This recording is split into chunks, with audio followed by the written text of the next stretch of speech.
da Federal de Pernambuco, e, além de tudo, é um grande amigo nosso, né, professor Arlete, que fez sua pós-graduação aqui, então é um prazer enorme ter o professor Olímpio aqui com a gente. Eu vou colocar aqui a apresentação. Estou aqui, ó. Tá aqui, ó, professor Olímpio, vamos colocar a apresentação. E... Não estou vendo quem está lá, mas... Isso. A gente vai passar a apresentação aqui agora, para não atrasar mais. Vou passar a palavra para o professor Olímpio, e, a partir de agora, eu vou estar em outra fonte, tá? E ele vai fazer a apresentação da gente. Professor, não está aparecendo o senhor aqui, mas, por favor, converse com o pessoal. Estão me vendo? A palavra é sua. Oi, gente, tudo bom? É um prazer muito grande estar aqui, né? Eu estou aqui presencial. Primeiro, contar a vocês porque eu estou aqui presencial. É que a minha mulher é professora de economia, de vez em quando está aqui, dá um curso aí de um projeto que tem, ela fica me cobrando, vir até aqui, ela diz, Fernanda, me chama aí para alguma coisa que eu vou, porque eu não posso sair de lá do CISAM sem ter algum convite. Aí eu arrumei esse jeito de estar com vocês aqui, tá certo?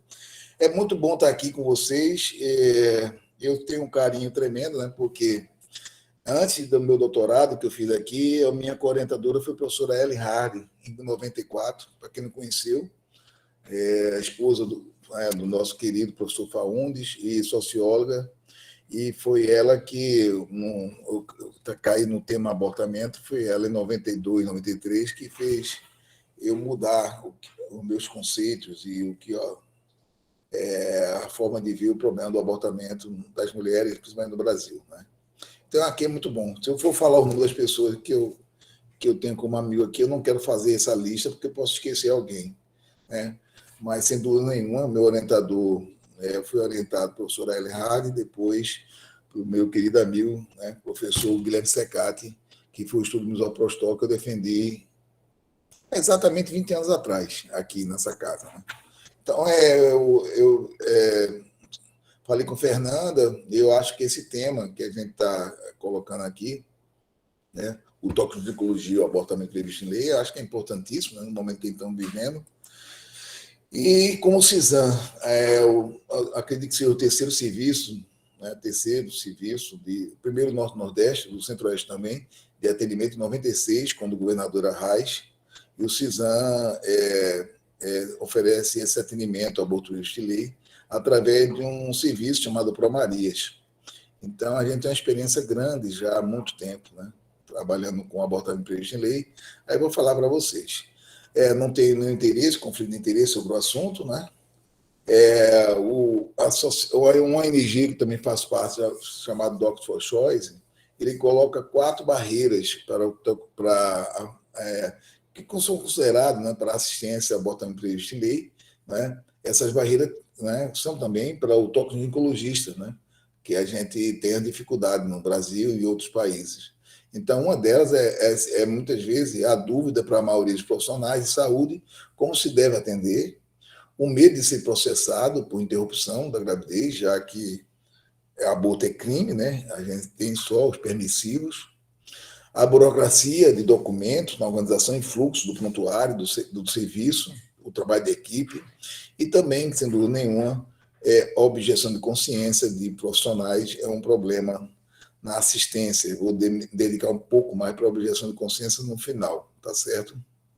Bom, a gente está falando de uma lei que não é nova, ela tem, né, 1940, né, acho que 82 anos, né, 1940, 82 anos, é uma lei, só por curiosidade, ela foi decretada por Getúlio Vargas, só para lembrar que em 37, Getúlio Vargas fechou o Congresso, né? Vivia numa ditadura, ele era o ditador, ele era simpatizante do fascismo, todo mundo sabendo disso, né? Ele copiou as leis que existiam na Itália, na Alemanha, né? E interessante como ele decretou isso em 1940. Interessante também é que como é que foi feito isso em 1940, né? Aumentando o permissivo para o estupro, né?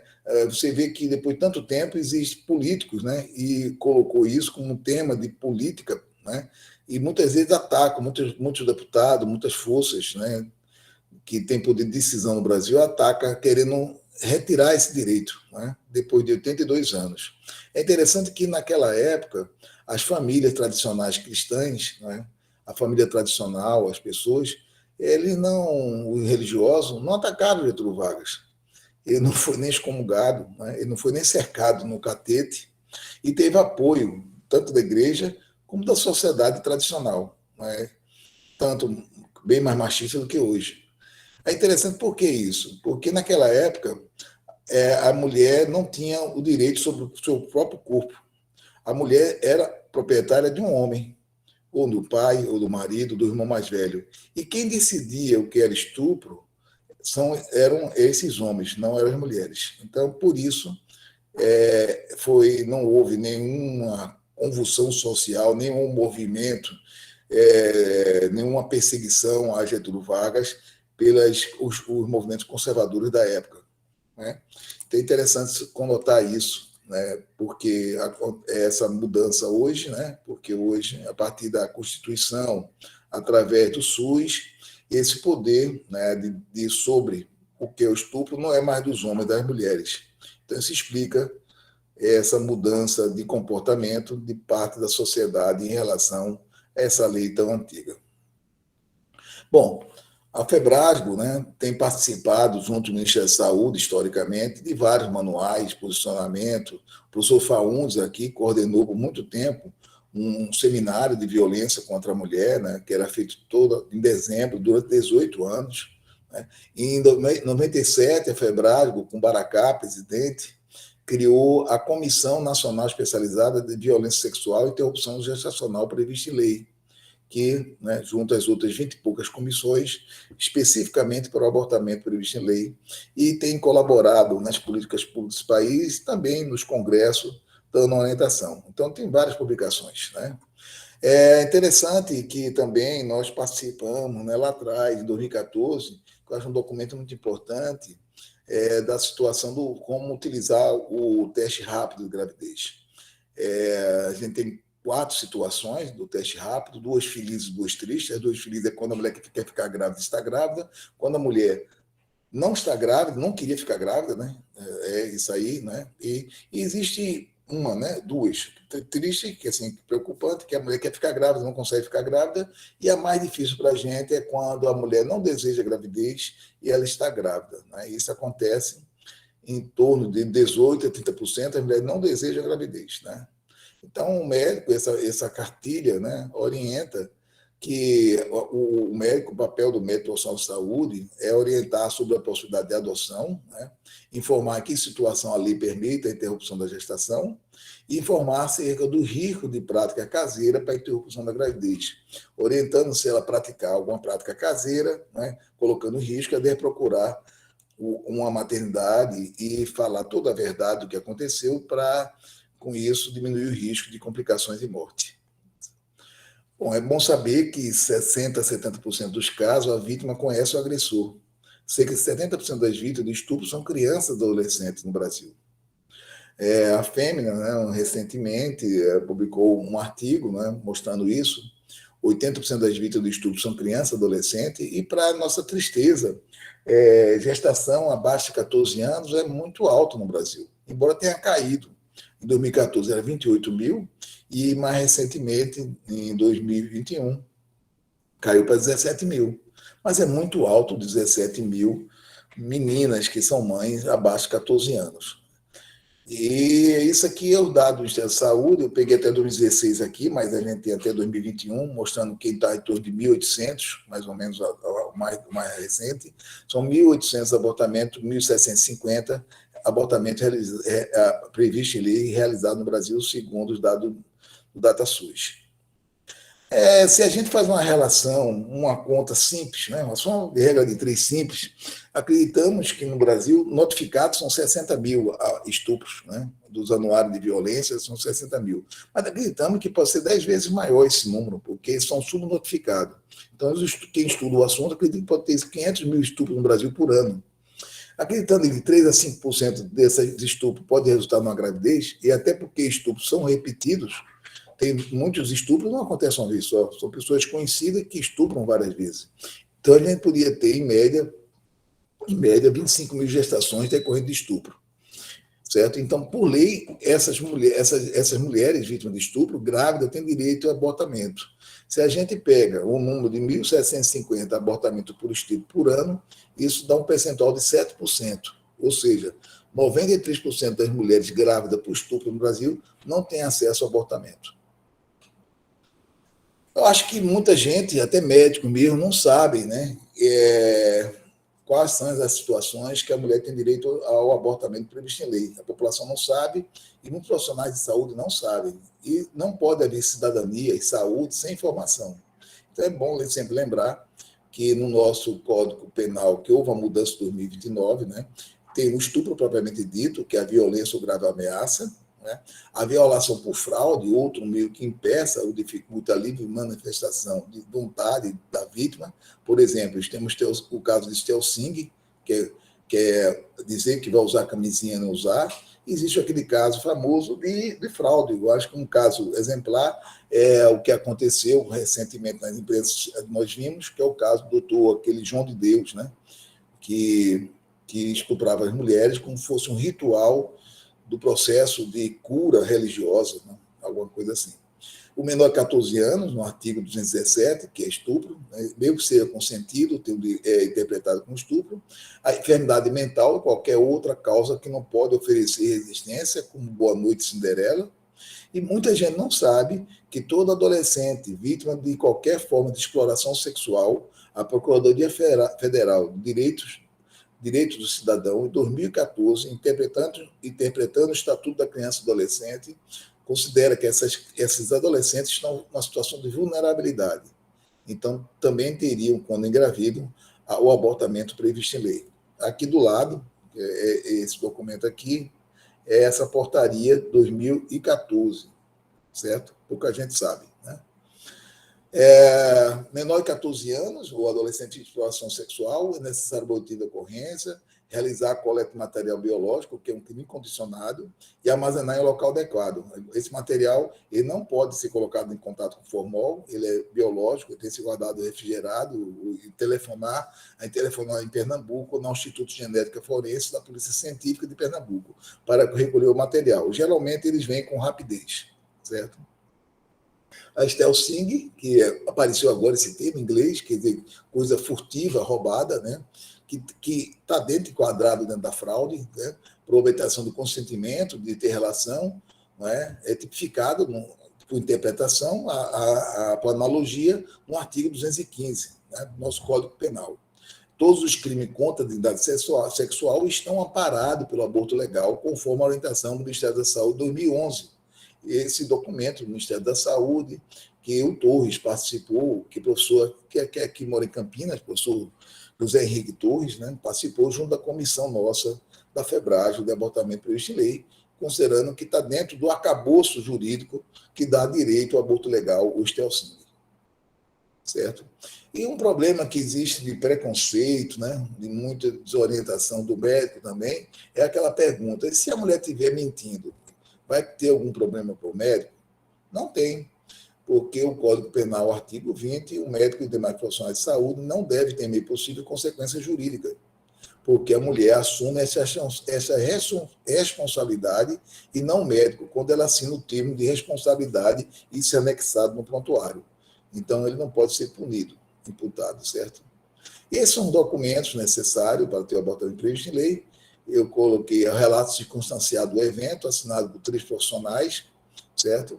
Que ela conta a história, com 2 profissionais.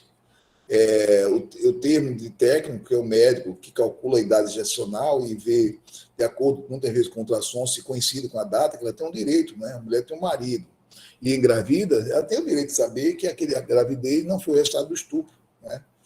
Ela já estava grávida quando teve a relação, mas sempre para orientar ela, não para desacreditar a história dela, tá entendendo? E até porque, se você faz uma pergunta, quando foi que você teve o estupro? Qual foi a data e a hora? Ela pode responder errado, até por nervosismo, com medo de ser julgada e com medo de dizer que ela foi mais de uma vez estuprada em dias diferentes. Então, você tem que saber isso, dar o acolhimento, não colocar uma forma que ela sinta de alguma forma agredida com a pergunta para ter a informação verdadeira. Então, Você tem que entender isso. O termo de aprovação do procedimento, que são 2 médicos, são três profissionais que, com um documento assinando com a história, com parecer técnico, assina esse documento. Então, geralmente é um médico, enfermeiro, uma psicóloga, ou pode ser 3 profissionais, 3 médicos, né? São 3 profissionais de saúde. O termo de responsabilidade, que é assinado pela paciente, o termo de consentimento livre e esclarecido. Não é necessária autorização judicial e não obriga a apresentação de objetivo de ocorrência. É isso que a gente tem. Não há limite de idade adicional para os permissíveis ao aborto induzido, isso está bem claro, né? A gente tem a certeza que a lei não limita, a lei de 1940 não coloca limite da idade adicional, né, para aborto induzido. Então, aborto acima de 20 semanas é legal, e tem a orientação da Organização Mundial de Saúde, da FIGO, da FEBRASGO, é que nesses casos tem que se fazer a indução da cistolia fetal, antes de iniciar o documento, antes de iniciar as medicações, certo? Esse aqui no Brasil, que é o mais usado, sem dúvida nenhuma, é o cloreto de potássio. A gente pode usar também a lidocaína. A digoxina injetável nós não temos no Brasil. A vantagem da digoxina injetável é porque você pode injetar no saco gestacional ou na bolsa. É mais fácil tecnicamente. Mas então precisa de alguém de medicina fetal para fazer esse procedimento, que não é um procedimento fácil de realizar, porque, claro, que é onde aparecem algumas objeções de consciência no Brasil, né? Mas está diminuindo isso. Eu posso perguntar a vocês que existem vários serviços, como Salvador já está fazendo, eu conheço as pessoas lá, estão fazendo, no Ceará, e Pernambuco sempre fizemos, né? Então, nós temos muita experiência, porque eu tenho um grupo de médicos de ultrassom que não tem objeção de consciência de fazer a cistolia fetal. É necessário, né, determina os próprios CFM, para que todo natimorto, né, acima de 20 semanas, todo feto morto, né, com peso superior a 500 gramas ou 25 centímetros, superior a isso, tem de ter a declaração de óbito. Então, o que nós fazemos? Nós botamos a causa, a cistolia fetal, e a causa é interrupção da gravidez prevista em lei por estupro de vulnerável. Escrevemos realmente um motivo, né? E isso lá onde eu coordeno, né, trabalho, a gente tem terceirizado uma empresa, né, de sepultamento, né, que cuida disso.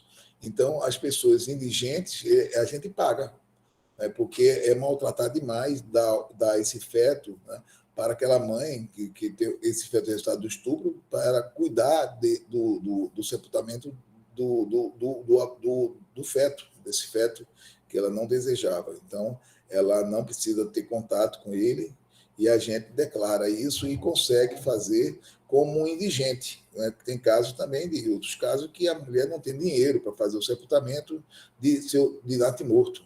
Então, a gente banca, né? Banca o custo do sepultamento, né?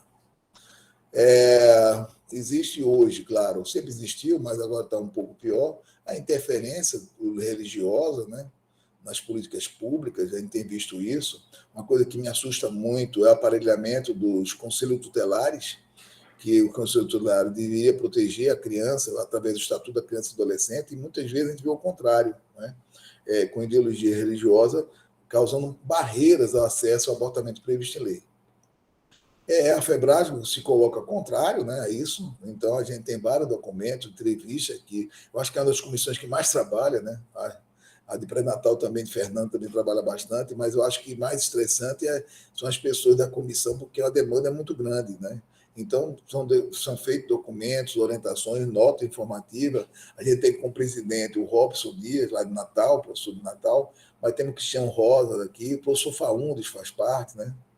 Então, Osmar Colai, de São Paulo, Helena Paro. Então, a gente tem trabalhado bastante produzindo documento. A FEBRASGO se coloca, né? A gente tem a defesa profissional, que é a Celeste, né? A gente entrou contra a ação civil para suspender a lei, aquela lei 13.931, que obriga a quebrar o sigilo médico, né, que coloca os médicos em risco de infração ética, colocando um médico que tem que comunicar à autoridade policial dentro de 24 horas. E nós somos contra isso. Entramos aí na FEBRASGO em janeiro, isso em janeiro de 2020, certo?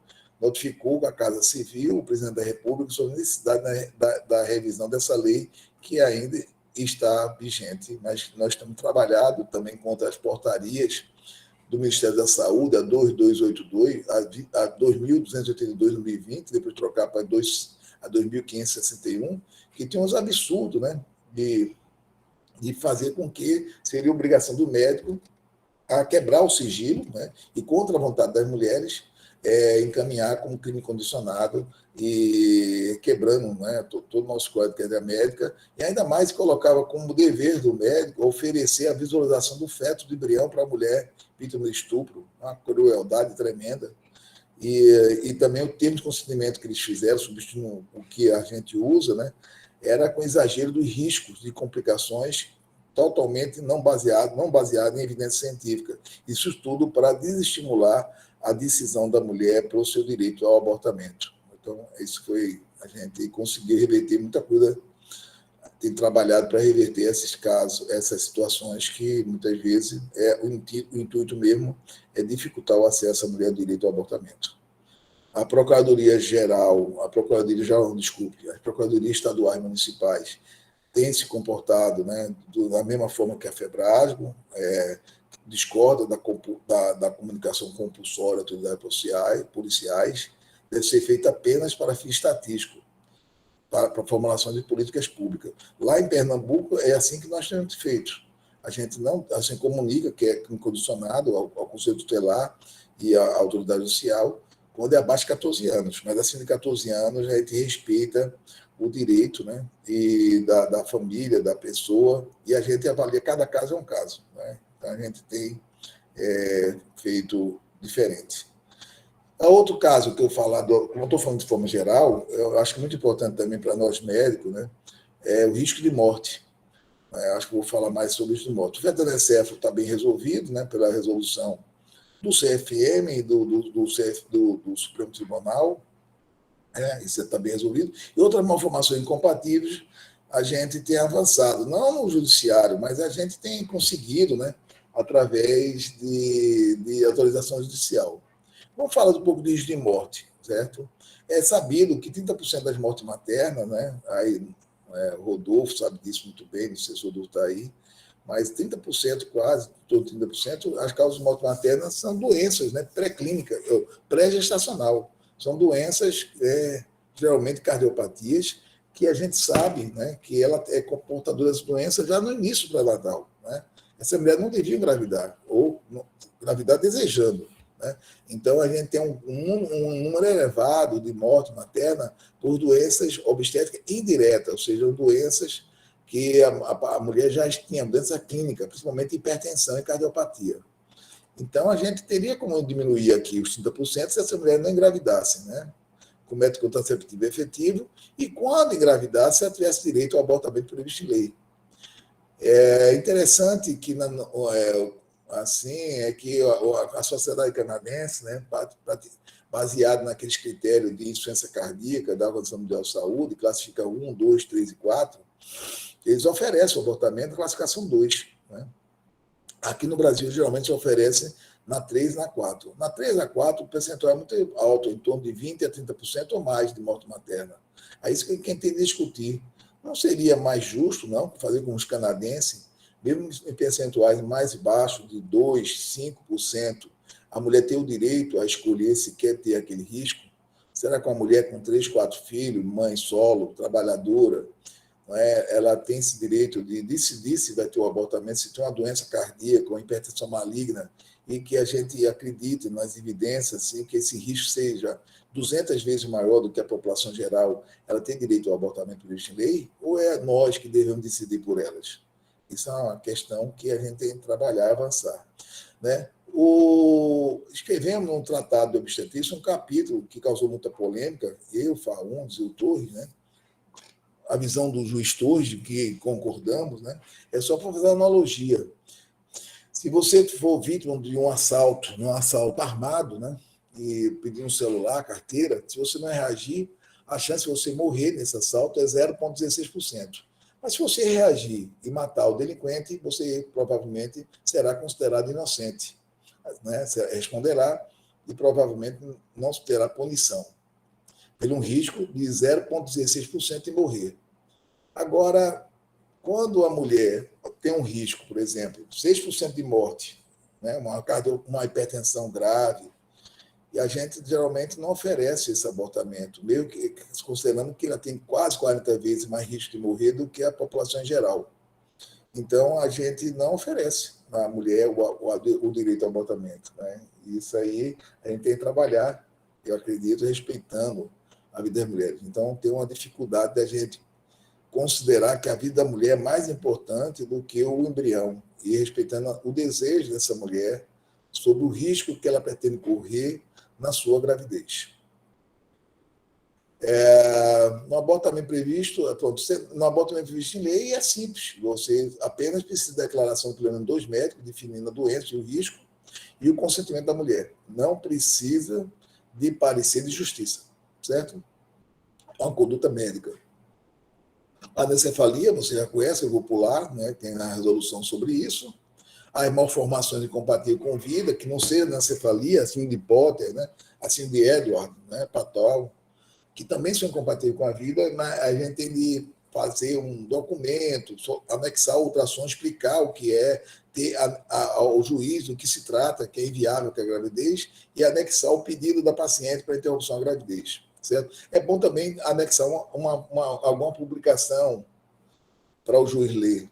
E é importante que nós sabemos também que, infelizmente, eu tenho um contato da promotoria de saúde e eu conheço, né, por tantos anos de contato também, para quem mandar, para ser mais rápido, para não cair na mão de uma pessoa que, infelizmente, possa atrapalhar ou retardar essa autorização. Então, a gente tem uma cadeia de informação com a promotoria de saúde para respeitar esse direito da mulher de interromper a gravidez. Geralmente, em Pernambuco, não temos tido mais problemas.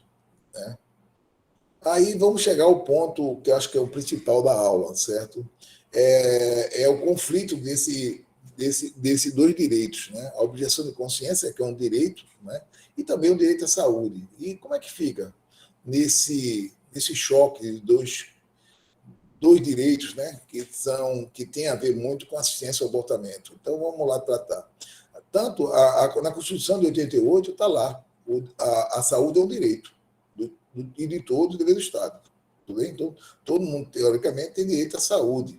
E se o abortamento é previsto em lei, e se o abortamento seguro é uma questão de saúde, então o abortamento inseguro é 100 vezes maior a chance de morrer e de complicações de 400 a 500 vezes, então toda mulher devia ter o direito ao que está na lei, né, o abortamento seguro. Mas, por outro lado, no artigo 5º, também está na Constituição que ninguém é obrigado a agir contra a própria consciência. Então, também, como é que resolve esse dilema agora, esse conflito? É bom saber que a objeção de consciência é um direito humano, tá? Né? É um direito humano. Está na Constituição, não só do Brasil, como praticamente não, todos os países democráticos. E uma história bem assim importante, que serve para exemplificar a objeção de consciência, que você tem relatos há 200 anos atrás de pessoas que, sabatista, por exemplo, que entra solicitando autorização judicial para não trabalhar no sábado por causa da religião, ou então pessoas testemunhas, né, não, pessoas como islâmicas, muçulmanos, que alegam que o chefe, o diretor do hospital, do serviço, não permite que seja rezado para Meca às 5 horas da tarde, e a pessoa tem entrado. Então, existe, né, parecer. E o mais conhecido de toda a história do médico chamado Desmond Doss, né, que foi um filme, Até o Último Homem, que ganhou o Oscar, né, Mel Gibson como diretor. Eu acho que muita gente já assistiu esse filme, em que foi um médico que foi para a guerra e declarou objeção de consciência, e ele não atirou na guerra, ele não matou ninguém. E ele salvou várias vidas, carregando nos ombros pessoas feridas, e foi considerado um herói. Certo? Então, ele declarou e foi reconhecido esse direito dele, da objeção de consciência, de treinar arma e matar pessoas. Certo? Aí, vamos para lá. Agora, veja, eu vou chegar num ponto aqui que, quando vai para o lado médico, né, aí a gente começa a ver o problema na objeção de consciência, porque se você pergunta aos médicos se vocês têm objeção de consciência, o médico tem objeção de consciência, numa consulta médica de orientar sobre o que fazer na gravidez indesejada, o abortamento, 40% diz que já orientou. Isso dado daqui 2005, foi um estudo que o professor Faundes fez, né, através online, e encontrou 40% dos médicos ginecologistas do Brasil já orientaram alguém sobre abortamento, no caso, né, ilegal, para a gravidez indesejada. Agora, quando é perguntar para a própria médica ou parceiro do médico, na situação de uma gravidez indesejada, para você mesmo, para a sua companheira, aí, se caso existir uma gravidez indesejada, 80% daria orientação de como fazer o aborto, o acesso ao aborto, o aborto seguro, né? Então, você vê que é totalmente diferente, 40% e 80%. E a gente sabe que o que acontece, né? Então, existem os falsos objetores, né? E tem objetor de consciência para uma certa população, ou seja, eu sou objetor para aquelas pessoas que eu não tenho afeto. Mas quando é uma pessoa próxima de mim, que eu tenho afeto, uma filha, um parente, eu não tenho essa objeção de consciência. Então, isso não pode acontecer porque o nosso código de ética médica, não existe um código de ética médica para as pessoas que eu amo, que têm afeto, e o outro código de ética médica para aquelas pessoas que eu não tenho afeto, não são próximas da minha pessoa. A gente não pode ter um código de ética médica para situações diferentes, né? Isso não se pode. Está bem colocado no artigo 23 e 24 que nós devemos tratar todo ser humano, né, com consideração, né, sem desrespeitar a sua dignidade. E também devemos garantir ao paciente o exercício do direito de decidir livremente. Isso é para todos, não é só para aquelas pessoas que a gente tem afeto ou aquelas pessoas que nós amamos, é para todas as pessoas. Então, no nosso Código de Ética Médica, lá dentro do capítulo 1, né, os princípios fundamentais, ele diz que não cabe objeção de consciência na ausência de outro médico, nas urgências ou emergências, como dizer um caso de emergência, vamos dizer assim, um abortamento infectado em que o feto está vivo. Você não pode tomar conduta conservadora. Uma gravidez abdominal em que o feto sangrando lá, que o feto está vivo, né? E naquela situação que não há outro médico, e você pode colocar em risco se você transferir. E também quando possa trazer danos à saúde do paciente. Bom, isso aqui, a gente, na prática, não acontece no Brasil, porque um abortamento negado, ou então um abortamento que a pessoa precisa conseguir uma autorização judicial, entrar num avião e ir para outro estado, já causou um dano, né? E se você dando a saúde, colocando na saúde mental, a negação e o sofrimento de procurar um serviço já é um dano, né? Então, isso aqui, geralmente, a gente não obedece e não tem que mudar. A gente tem de... Aí você perguntar, mas isso acontece, não acontece nada com esses médicos? Por quê? Porque os conselhos também não recebem essas queixas. Uma mulher vítima de violência, quando ela resolve esse problema, ela não quer reviver aquilo. E se ela for denunciar o médico, ela vai reviver a história, ela tem medo de ser revitimizada e ser novamente confrontada a história dela, não é? E muitas vezes nós consideramos que a mulher que foi estuprada na sociedade, que ela é culpada pelo próprio estupro. Então ela tem medo de ser julgada novamente. Então, por isso, não acontece como acontece quando, em outro caso, né, de danos morais, outro caso de erro médico, né, a gente sabe disso, que as pessoas que são sendo prejudicadas entram na justiça e entram nos conselhos de classe querendo justiça. Isso a gente não vê no caso no caso de estupro, né, e nos casos de muitas vezes até mesmo de assédio sexual ou estupro nos consultórios. É mais difícil para as mulheres e na parte do seu direito sexual e reprodutivo. Então, os médicos objetores deveriam ser imparciais e encaminhar para nós objetores. Esse era o correto, né? No entanto, o que acontece é que eles tentam convencer a mulher de que a melhor alternativa não é interromper a gravidez. Pior, nós temos visto ultimamente que não só médicos, como também promotores de saúde, que a gente viu agora recentemente, criando barreira para o acesso ao aborto. Isso é inadmissível, né, acontecer isso. Aqui em São Paulo, né, o médico objetor não causará dano, isso existe uma cartilha sobre isso, só de objeção de consciência. Então, o médico objetor não causará danos à grave saúde e dará informação completa ao paciente. Aqui em São Paulo, isso, né? Do seu estado de saúde, inclusive seus direitos legais de interrupção da gravidez. O objetor nunca pode ser entendida como uma autorização para que se pratique a omissão de socorro. Isso aqui é 2018, com o Kiko, ainda quando era presidente, o Kiko, né, que eu gosto muito dele, o Renato também, né, que a gente participou muito tempo lá na Câmara Técnica, da Câmara Técnica de Ginecologia e Obstetrícia. Eu tive um contato mais próximo com ele na Câmara Técnica lá do CFM, desse período. E a FEBRASGO, lógico, a FEBRASGO, em uma assembleia realizada em junho de 2018, uma Assembleia Geral, aprovou por unanimidade o posicionamento contrário à criminalização das mulheres que venham a se submeter ao aborto. Então, a FEBRASGO considera que o abortamento deve ser tratado como um problema de saúde pública, não criminalizando as mulheres. Então, isso foi um fator histórico que o professor Rosíris, quando era presidente da comissão, levou para a Assembleia e foi aprovado por unanimidade por todos os membros da FEBRASGO e presidentes federadas, certo? E a outra esperança que eu também tenho é porque eu vejo, né, eu já estou com 60 anos, eu sinto que os alunos, né, e que acontece também na nossa residência, é que, diferente da 60 anos, né, aí embaixo, uma hora e 60 anos, 60% são homens, né, que pensam, né, muito diferente dos homens que estão exercendo a medicina aqui nessa faixa etária abaixo de 29 anos. E outra vantagem também em relação à garantia do direito na FEBRASGO é que está se tornando cada vez mais uma especialidade de mulheres.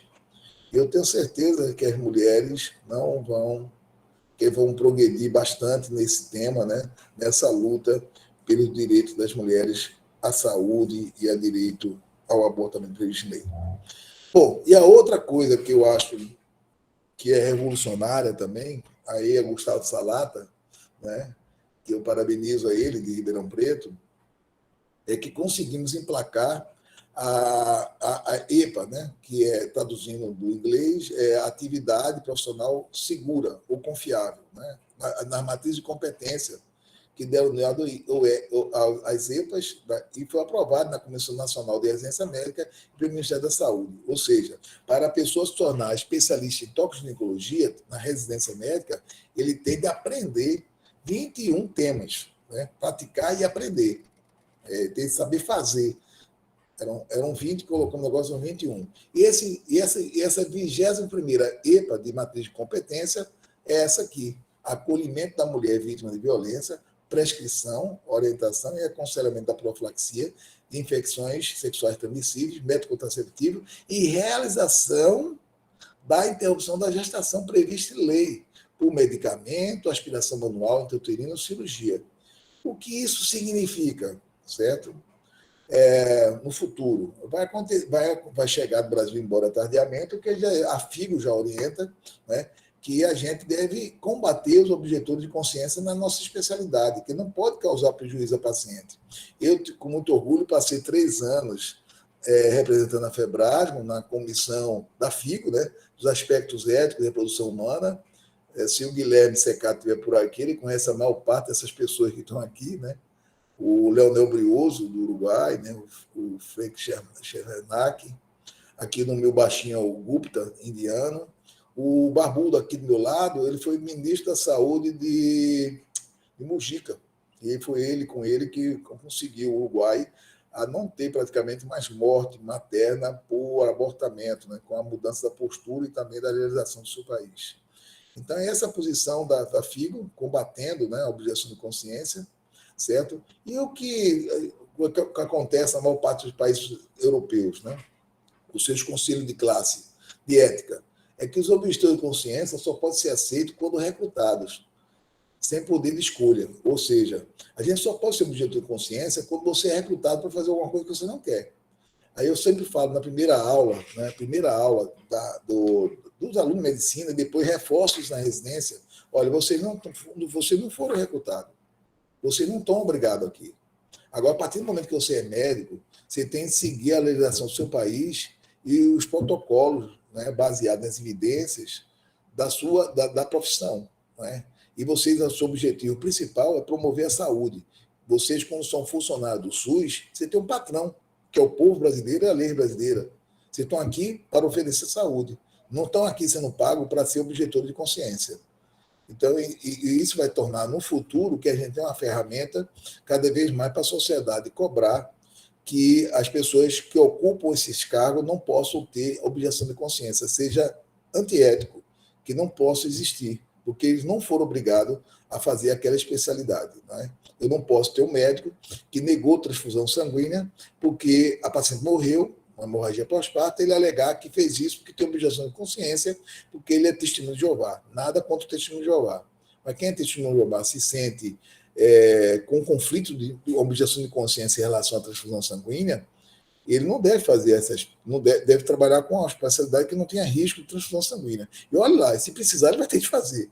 Então, objeção de consciência só pode usar para você, quando você é paciente, você alegar. Mas como você é médico, você tem que seguir os postulados da medicina, né, baseado em evidência, e as leis do seu país. Então, eu acredito que no futuro próximo, com a mudança, né, com essa...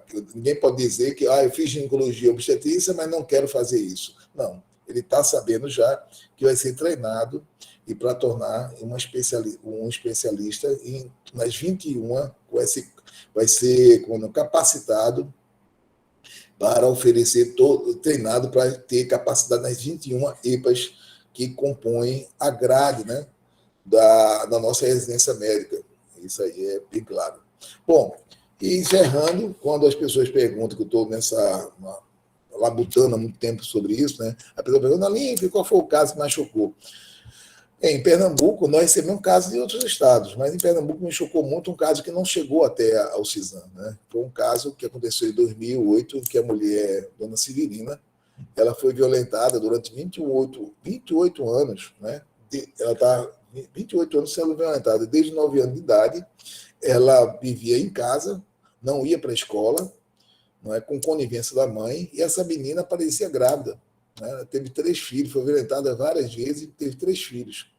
Uma menina que não ia para a escola, mas ia para a missa. Todos sabiam que aquela criança era alguma coisa estranha. Ela não saía de casa e apresentava grávida. Ela fazia pré-natal, acompanhada do pai, e ia ter a parto na rede do SUS. E a gente não conseguiu salvar, evitar a catástrofe que foi quando a filha dela, de 11 anos, que também era filha do avô, essa menina contou à mãe dela que o avô dela, pai, né, tentou violentar. Ela matou o pai. Ela matou o pai e foi presa. Né? Ela passou quase 1 ano e meio presa e foi para júri popular. E no júri popular, quem foi condenado foi o Estado de Pernambuco, por negligência. Isso repercutiu o mundo afora, e eu tenho vergonha, né, como brasileiro, como ginecologista, ter acontecido isso no Brasil, e principalmente no meu estado, um absurdo desse. E isso aí podia ter sido evitado quando a gente percebe, no pré-natal, é obrigação nossa salvar essas meninas e salvar essas mulheres, né, como ginecologista. Então, elas agradecem, viu? E Fernanda está aqui do meu lado. Muito obrigado, Fernanda, pela oportunidade. Não sei se chorei o tempo, mas foi um prazer falar com vocês. Queria muito mais que fosse presencial, né? Eu pensei que vocês estavam presencial já, tá? Mas um grande abraço a vocês todos.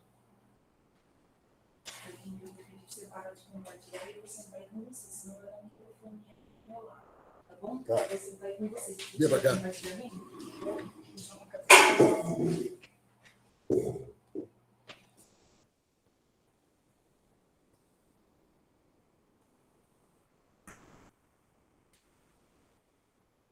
Gente, tudo bem? Nós estamos aqui juntos na mesma sala para não dar microfonia. Queria dizer assim que é um prazer enorme ter o Olímpio aqui conosco. Vou até tirar minha máscara, porque a gente já conversou bastante aqui, né, Olímpio? Estamos com... O Guilherme está aí? Não, Guilherme está aqui. É ele aqui? Guilherme está aqui, está na sala aqui do lado. Professora Elaine, professora Led, professor Bácaro, um prazer ter vocês aqui conosco. Tá? E uma oportunidade ímpar ter o Olímpio aqui com a gente, né, presencialmente, abordando um tema que a gente não tem dúvida que é extremamente importante, que tem que ser trazido cada vez mais para os médicos com mais de 60, com menos de 60, com os recém-chegados, com os recém-saídos, e todo mundo precisa muito trabalhar nesse tema. Eu vou, antes de passar para as questões que eu estou vendo colocadas aqui, eu vou passar a palavra para a professora Arlete, que é a nossa companheira, né, e colega de profissão, e quem trabalha arduamente com esse tema aqui dentro do nosso departamento. Arlete, é um prazer ter você aqui conosco, mesmo assim, né, no quadradinho ainda, e eu vou passar a palavra para você fazer algum comentário, e depois a gente vai conversando, temos um tempo aqui ainda bem, para ir trabalhando aqui com o professor Olímpio, lendo as questões e conversando com o grupo. Obrigada, professor Guilherme, Elaine, Rodolfo, todos Renato aqui tá da obstetrícia, Renato, Brito, Laura. Que estão aqui conosco, Laura, Bácaro, tá? E todos mais que eu não tô conseguindo ver todo mundo nos quadradinhos. Alete, vou passar um pouquinho a palavra para você, por favor. Muito obrigada, Fernanda. Bom dia, Olímpio. Bom dia, Fernanda. Bom dia a todos. Olímpio, é com muito carinho que a gente te recebe. Eu te mandei até um recadinho por WhatsApp, acho que você nem leu ainda, onde eu coloquei que você é um dos profissionais mais valentes que eu conheço. Então, para quem não sabe desse histórico do Olímpio, toda vez que tem alguma manchete dessas, de um caso muito escabroso, ele é o primeiro a falar, pode mandar aqui que eu resolvo. E isso tem uma reação popular, cultural, de algumas instituições, que é muito pesado de encarar. Não é qualquer um que consegue suportar isso.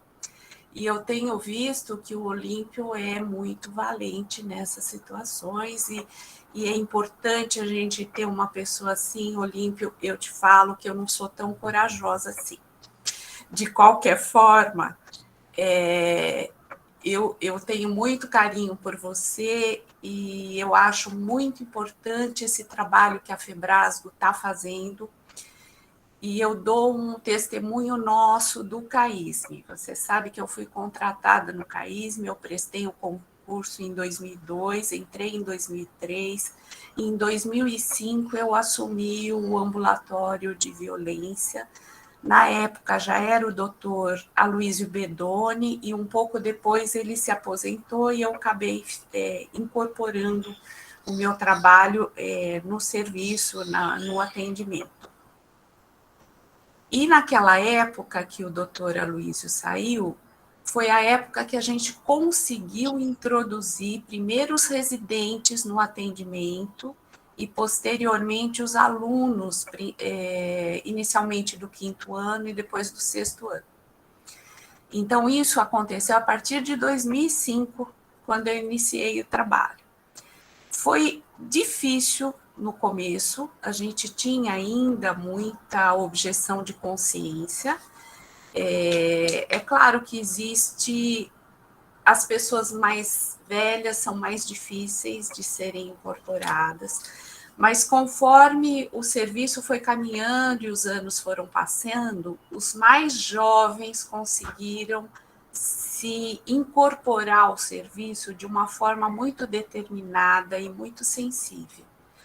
Então, foi muito facilitado a recepção dos mais jovens. Conforme os anos foram passando, os alunos e os residentes foram dando outra cara ao serviço.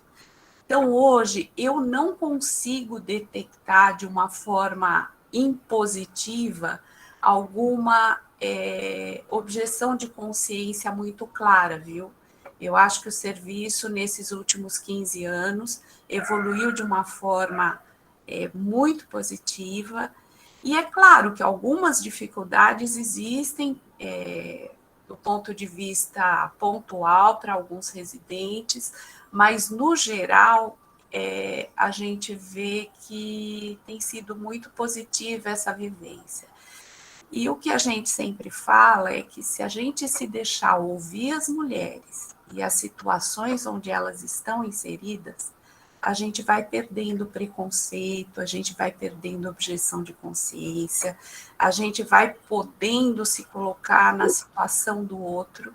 E claro que isso é muito mais natural para as mulheres. Para os homens, eu acho que essa audição é um pouco difícil ainda, mas isso deve ser superado com a colocação das EPAs na Febrasgo, pela Febrasgo, introduzindo a necessidade dessa sensibilização dos mais novos.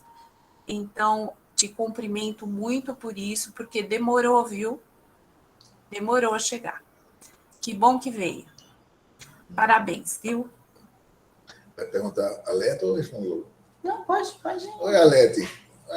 Oi, Alete, obrigado pelas palavras, Alete. Mas você aí, eu conheço você e tem a luta. E é isso aí que você falou, né? Não existe nenhum serviço, né? O CISAM também tem alguns problemas pontuais, né? Mas eu tenho um grupo. E a vantagem de ficar velho, Arlete, é que também você vai ter os alunos, né? Então, eu já estou com 60 anos e os plantonistas são meus alunos. Então, eu não tenho... o que eu tenho que fazer muitas vezes é controlar, porque tem algumas vezes que o pessoal fica muito corajoso, né? Eu, como diretor, eu prezo muito para a gente fazer tudo no protocolo, tudo certinho, porque passamos a períodos, há algum tempo atrás, de denúncia do Ministério Público, que queria olhar o prontuário, né? De pessoas chegando para gravar, tá vendo? Fazendo de conta que estava grávida, tá vendo? Então, a gente tem recebido algumas violências aí, algumas coisas de fake news, gravando na frente da maternidade, não sei o quê, mas eu acho que nós nunca tivemos tão fortes, tá vendo? Eu acho que a Febrasgo também, a gente... Você, Alete, eu acho que você sabe disso. Vem cá, se tem alguma coisa que foi transformador para mim, é a Unicamp. A primeira vez que eu vi alguém falar de abortamento é um direito foi a professora Ellen Hardy, quando era minha orientadora. Ela falou para mim com a naturalidade, é como se ela estivesse falando assim, ó, olha, eu fiquei tão chocado, Fernando, que em 93 é como se estivesse vindo falar assim, eu sou professor do Unicamp, lá os professores fazem sexo com os animais, é bestialidade, é obrigação. É uma coisa tão absurda para mim, que foi um choque tão grande, e depois, quando eu comecei a estudar o assunto, eu via aquelas coisas que me incomodavam, tinham origem, né? Eu não sabia verbalizar, eu não tinha instrução do que me incomodava, aí eu via isso mesmo, minha gente. E foi aí, com a tese de doutorado, né, que Rivaldo, aluno aqui também da casa, de Guilherme, né?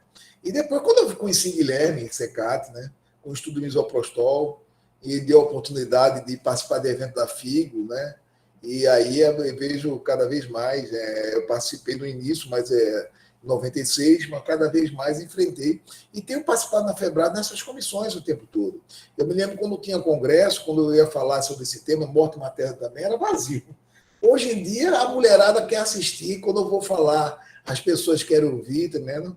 E eu tenho um grupo de médicas muito aguerrida, hoje no Brasil todo. Eu tenho as meninas lá do Ceará, a Débora, a Linduína, eu tenho a Helena Paro, eu tenho, no Brasil todo, tem mulheres maravilhosas, e homens também, né, encarando essa luta. Então, a gente está caminhando, viu?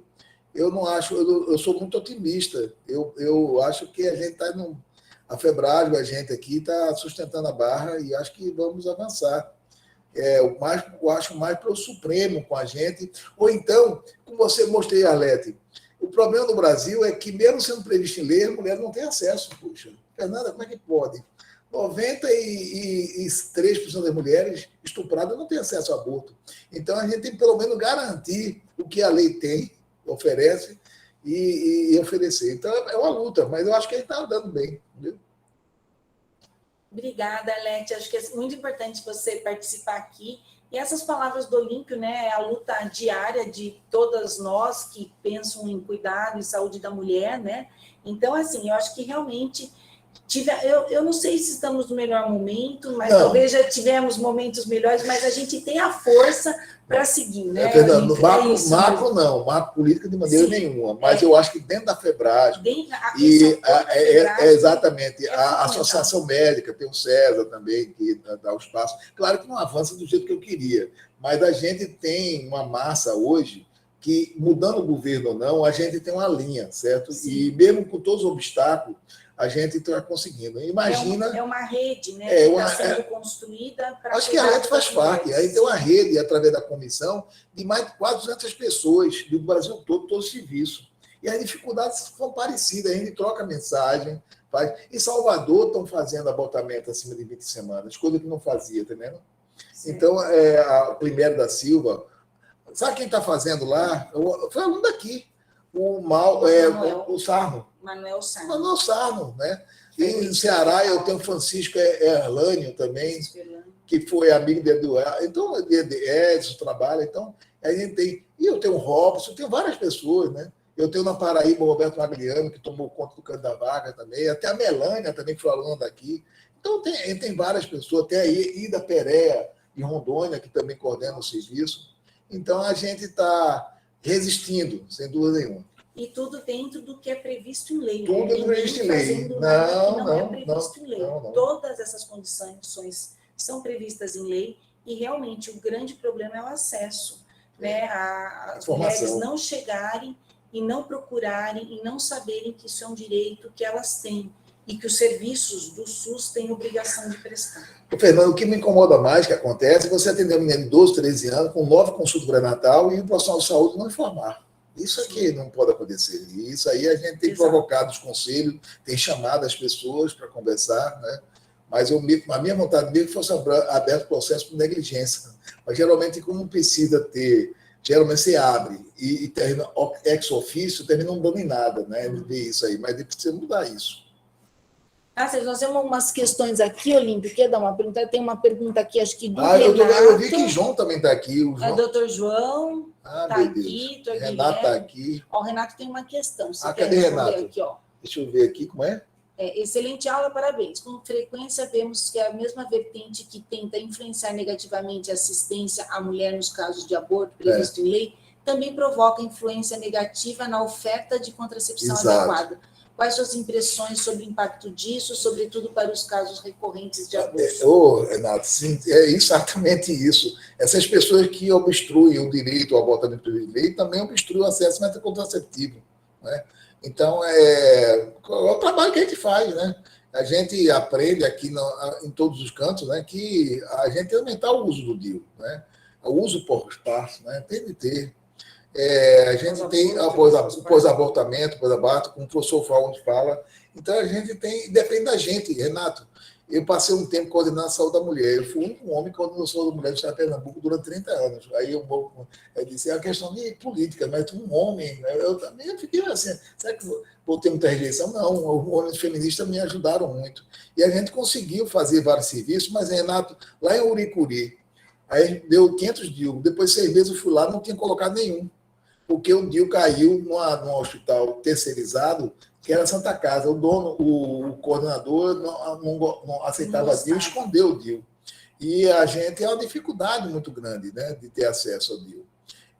Eu sou favorável totalmente que o DIU seja colocado pela enfermagem. Não tenho dúvida de começar pelo parto. Se a enfermeira faz o parto, tem que colocar o DIU. Não tem, a gente tem que aumentar o número de DIU. Isso é verdade, e Rodolfo sabe mais do que eu. Se aí que conseguir tirar a gravidez indesejada já diminuía bastante o número de mortes, né? Aí é um trabalho de todos nós. Ó, só tem aqui muitos elogios de todos os colegas. Tem uma pergunta do professor Rodolfo. Rodolfo. Oi, Rodolfo. Vou lá aqui. Olha, sua aluna mandou um beijo para você, viu? Tá lá, Thaís. Você tem uma joia lá, hein? Ela passou no concurso professora. Vai ser professora nossa lá, viu? Thaís. Mandou um beijão para você. Olha, uma situação que vemos uma situação que vemos cada vez mais são as mulheres que possuem patologia clínica com hipertensão, ou mesmo cardiopatia compensada e que não são de extrema gravidade requisitando interrupção por risco materno. Como você vê as situações diante do que é previsto em lei? Pronto, exatamente o que eu estava falando, Rodolfo. A lei não determina percentual. E se você for no pé da letra, e o negócio está admissível, diz assim, se não há outra forma de evitar a morte. A gente não aceita mais isso eticamente, ninguém aceita isso.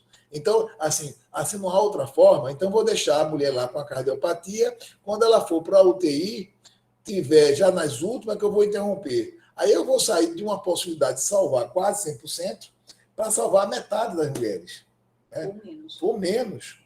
Quer dizer, isso em termos de direitos humanos, né, não pode interpretar desse jeito. Ele interpreta de outra forma, que a gente pode fazer profilático.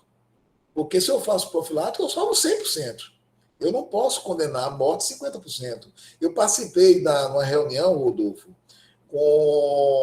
lá na Unesp, né, que é com Rosana. Lá, né? Unesp Perassoli. Perassoli e Rosana em Matar. Unifesp, da Unifesp. E lá tem um centro grande de cardiologia. E eu fiquei meio assustado, assim, que o pessoal lá espera a classificação 3 e 4. Isso não, eu disse, não pode fazer isso. Aí, não, é porque tem um problema. O certo mesmo, eticamente, Rodolfo, era que as pessoas decidissem qual é o seu risco de morte. Olha, não somos nós médicos. A gente tem que treinar isso. Porque é dessa maneira que a gente queria ser tratado. Era dessa maneira que nós, médicos e médicas, ou nossas filhas, nossas pessoas queridas, que tivessem um risco de 1%, sei lá, de 5% de morrer, seja dito, olha, você tem 5% de morrer, você quer continuar a gravidez ou não? E respeitar a escolha. E além mais, você pode morrer. E se eu não morrer, você pode ficar cega. A doença vai progredir. Rodolfo, só para contar uma história, Rodolfo. Esse é um problema que eu tenho muito grande, que lá, como vocês têm aqui, vou contar duas histórias que me chocaram muito. Agora, esse ano, viu? Uma paciente chegou no Cisam, pariu. Ela teve edema agudo do pulmão, certo? Foi para UTI. Foi diagnosticado por cardiologista que ela tem hipertensão pulmonar, certo?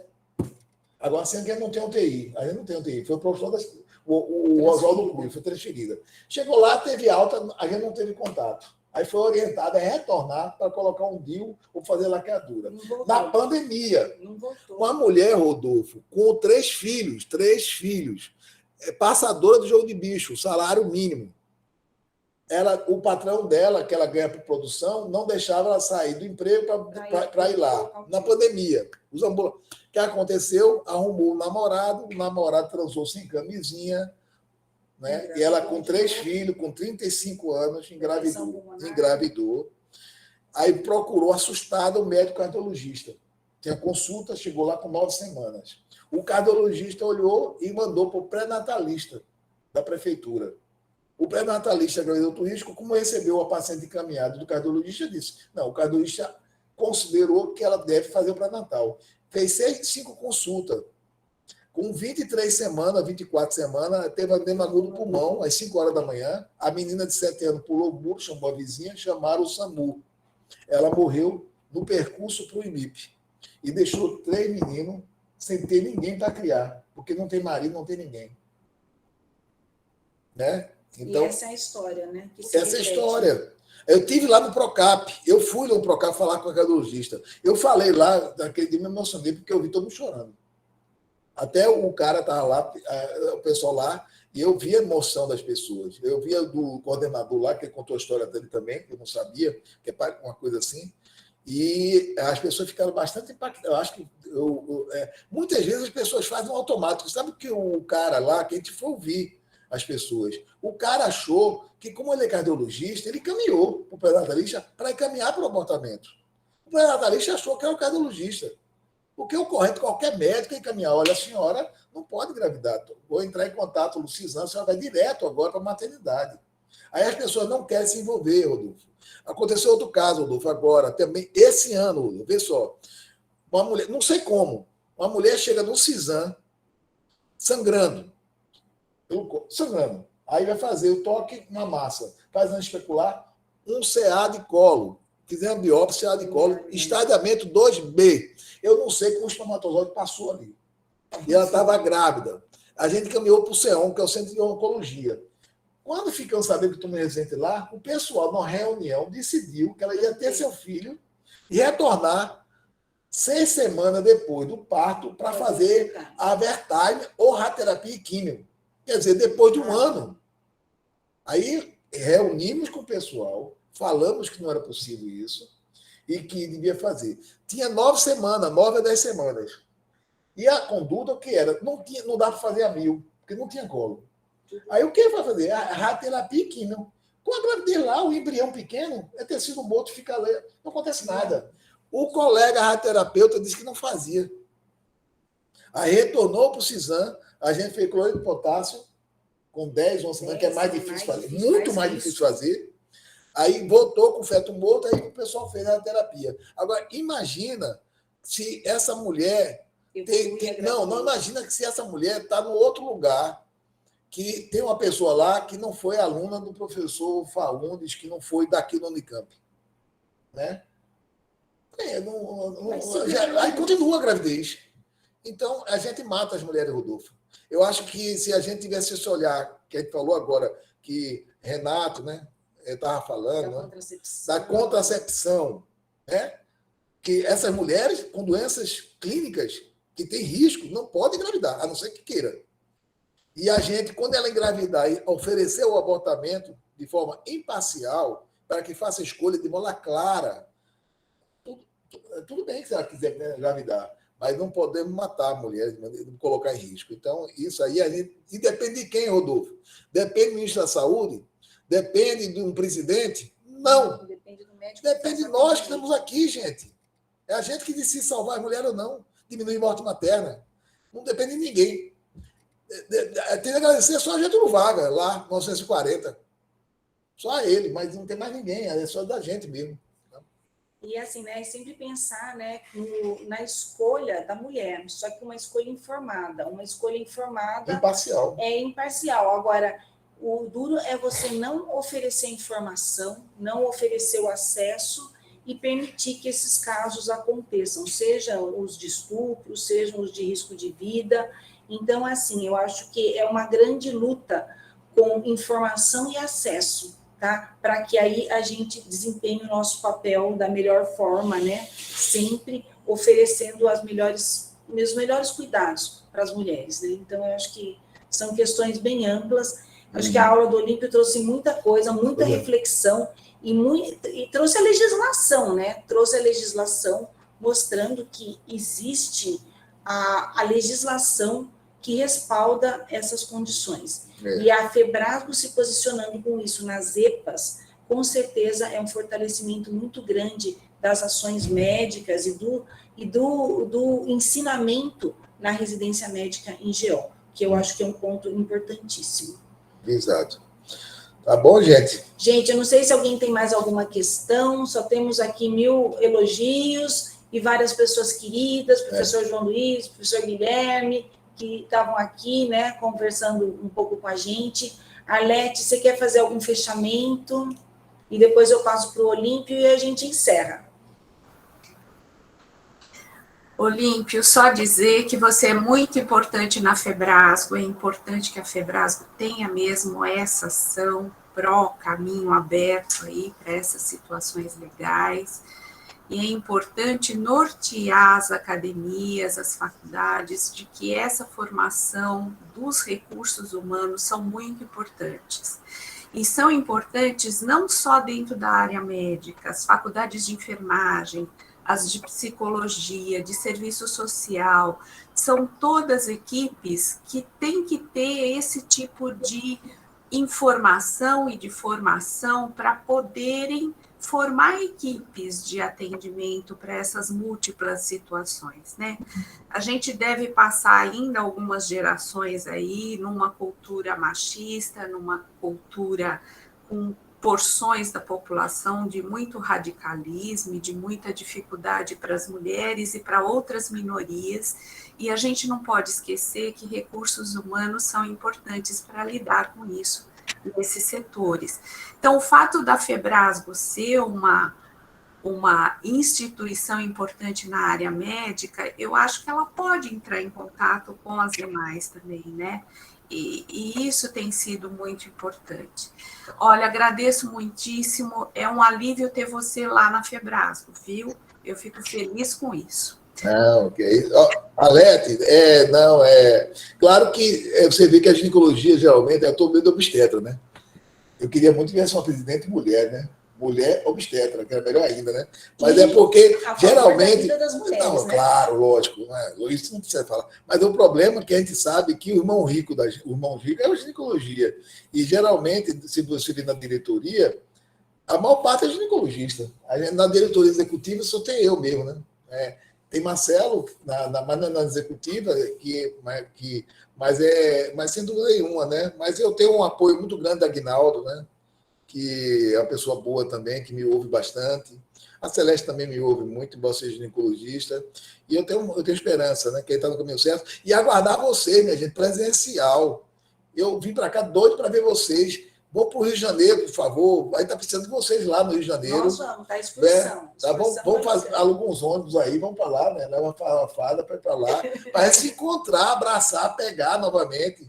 Eu estou com muita saudade, tá certo? Então vamos estar lá, e sem dúvida nenhuma esse assunto estará lá. Como também, Alete, a interrupção acima de 2 semanas. Teremos mesa sobre isso para passar a dar coragem aos colegas, a ter cada vez mais coragem de fazer essa interrupção. Tá certo? Aí, abraço para vocês. Eu queria só também salientar que o Bácaro está aqui. O Bácaro, ele coordena um trabalho grande do CLAP, né, com abortamento, né, Luiz? Aonde? Ele da Rede Musa. E depois a gente pode até... Então, ele que cuida da Rede Musa aqui da parte daqui da América Latina, né, Bácaro, tem um papel grande nisso. Fala um pouquinho aí para o Olímpio, se quiser. Professor, eu acho que nós não nos conhecemos assim pessoalmente, né? Mas eu faço a coordenação dessa rede. Eu vi você hoje, Bácaro, não vi? Esse barbudo aí, eu não sei direito assim. Eu não sei. Mas assim, espero poder conversar mais com o senhor, mas só para dizer que eu considerei sua palestra emocionante. Foi um grande privilégio poder contar com o senhor aqui hoje, e a influência que o senhor nos traz para os alunos que assistiram. Foi um privilégio, foi emocionante sua palestra. Gostei demais, espero poder conversar mais e um grande exemplo para todos nós. Eu estou aqui, se você tiver um tempinho, eu estou por aqui. Por favor, estamos aí. Vou tomar café com você, tá bom? Quer fazer um fechamento? Não, é um prazer estar com vocês e vamos lá, minha gente. Aguardo vocês no Rio de Janeiro. E, sem dúvida nenhuma, se tudo voltar ao normal, vão lá passar carnaval em Olinda, que tem uma casa alugada, tem um bloco de Matubando, um papeiro. Eu sou Faúndo, já saiu. Antes da pandemia, foi com Laura, dançou frevo lá, né? Estamos preparando aqui. Aí vocês vão, tem um telefone e se encontra lá, tá bom? Gente, eu vou só aproveitar agora para convidar para a próxima reunião, pedir para a Márcia colocar para a gente aqui. Na próxima reunião, o professor Rodolfo vai estar trazendo alguns colegas da Colômbia, né, professor Rodolfo? Márcia, você pode pôr para a gente, por favor?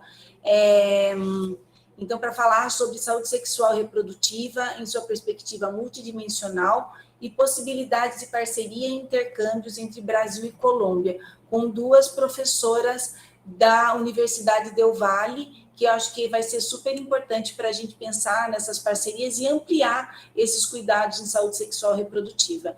E falar que eu estou muito contente, o Olímpio é meu colega, da Elaine também, da escolinha do professor Raimundo, quando a gente fazia pós-graduação, e éramos todos alunos do Dr. Guilherme, então era assim, eu, Elaine, Olímpio, Márcia, Tedesco, né, Elaine? Tedesco um pouquinho mais novo, um pouco, mas assim, é um prazer enorme estar com esse meu coleguinha de classe aqui, tá, falando de um tema tão importante com a gente, e tá aqui do lado dele, né? Então está sendo muito bom mesmo, e agradeço a todos vocês, tá, terem participado. A gente ficou de sala cheia, chegou a ter mais de 80 pessoas na sala, e é um prazer enorme para a gente, tá bom, Olímpio? Muito obrigada, gente. Tchau vocês aí, tchau, gente. Tchau, tchau. Vou falar com o Francisco.